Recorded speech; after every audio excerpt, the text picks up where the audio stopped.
Well, hello once again, everyone. I'm Pat Olson alongside USF Director of Athletics Scott Sidwell. Another chance to sit down with Scott and kind of catch up on what's happened here on the Hilltop. And Scott, this has been a really busy summer with lots of things happening and big news today. In fact, let's get our hats going right now. We've got the new logo.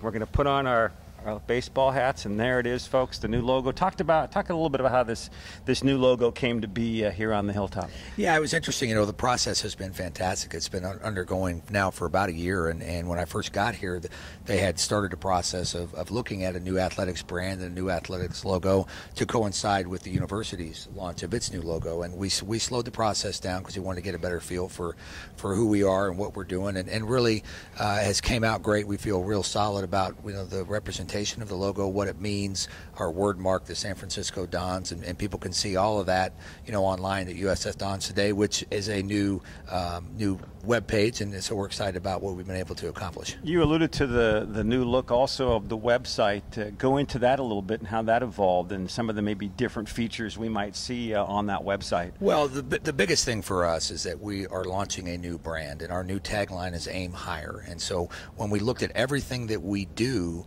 starting with our website, that's the front ports for us. That's where most people go to get our information. We wanted to be able to rebrand ourselves with our new look, be able to offer more amenities, more things on our website. So we're excited about that. We've entered into a new all-sport agreement with Nike, and that's certainly something that's really big for our student athletes. We're going to be able to give them the equipment they need to be successful. Our coaches, what they wear, they can be proud.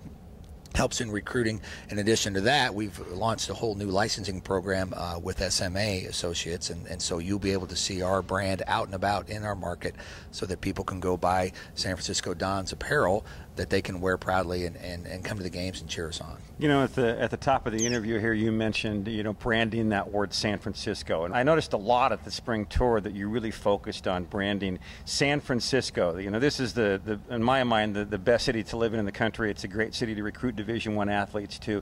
Talk about that branding of San Francisco, if you will. Well, as I see it, and many other people that I've talked to, it's our greatest asset. We're in one of the greatest cities in the world, if not arguably the greatest city, and for us to be able to take that and use that, we are the University of San Francisco, and that's powerful. That's powerful in the marketplace. It's powerful for what it represents. We're proud to represent this city, and so now it's time to how do we accurately depict that in a logo and the ability to represent that out there day in and day out with our student athletes, so when they walk out you have a distinctive logo, which you see on our hat here, and there's not a sports franchise in the Bay Area that takes the S and stacks it over the top of the F. We explored that. One of the things that was talked to me about throughout my whole first year was, when you say USF, it's South Florida. Well, no more, because this is distinctly unique to the University of San Francisco. So we're finding ways to take advantage of the San Francisco brand, put it in a representation, in a mark that people can say, hey, that's the University of San Francisco and here's what they stand for. I'm coming back behind that now as we launch all of these new initiatives to say, look, we're aiming higher and we're going to set the bar higher this year, and we're going to get back to national prominence. Scott, give us kind of a snapshot preview, if you could, of the upcoming fall sports teams, men's and women's soccer getting underway, women's volleyball getting going, and also cross country. What kind of exciting things are going to happen around those programs, and maybe some games to earmark on the schedule that fans might want to come out and check out. Yeah, the biggest thing that you'll see new is that we've got a new women's soccer coach in Jim Millender, and we're just really pleased with what he's been able to accomplish in his short time here, 6 months of being on board and getting our team ready. He's done a great job in recruiting. We're looking for a great start to the season. He's going to be a little young, but we're going to help him along there and get it going. Eric Visser has a team that's coming back that stayed intact. That's important. That's for the first time in a few years we haven't seen a lot of kids leave. He's added a few people, so we feel like he's making great progress and going to get us back into a position to compete at the upper half of our league, and that's important for our soccer program. It's a 6-time national championship program. It needs to be there, and he knows that, and Eric's the first guy that's going to stand up and put us in that position. Our women's volleyball program had a very good season last year, and we think that they're going to be able to take the next step and try to get themselves in the upper tier of the league. They've recruited well internationally. We feel good about the position that they're in, and our cross-country programs are certainly winning at the highest level, as we talk about one of our 4 pillars. Helen Lehman Winters has gone out and put together a top 25 women's cross-country program. They just finished the year ranked 2nd in the nation in overall GPA with a 3.55. You put those That's very impressive. You put those 2 things together, that's what we're trying to accomplish. Our men's program finished 3rd last year in the league, and we feel like they can continue to advance. So we're excited about everything that's getting kicked off here in the fall. It's always fun to have renewed excitement when you start a new year. We're now launching this new brand, and we're saying that it's time to move forward. It's time to aim higher. It's time to do better in everything that we do. I'm going to keep pushing.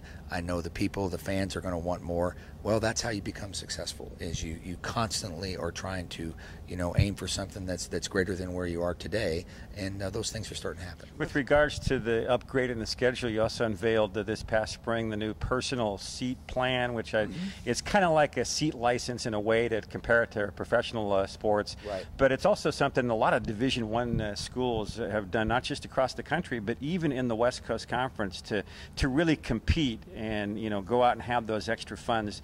Tell us a bit about how that evolved and how that's worked and how it's been received by the fan base. Yeah, you know what? We looked around our conference, we looked around our peer institutions, and said, okay, what are they doing that we're not? These are some things that I've had some experience at the places that I've been putting in place.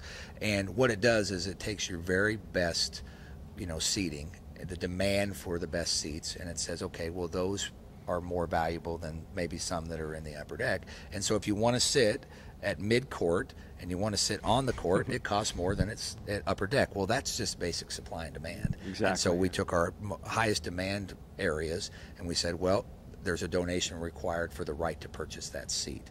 It's a very similar model to what you'll see in and around the country.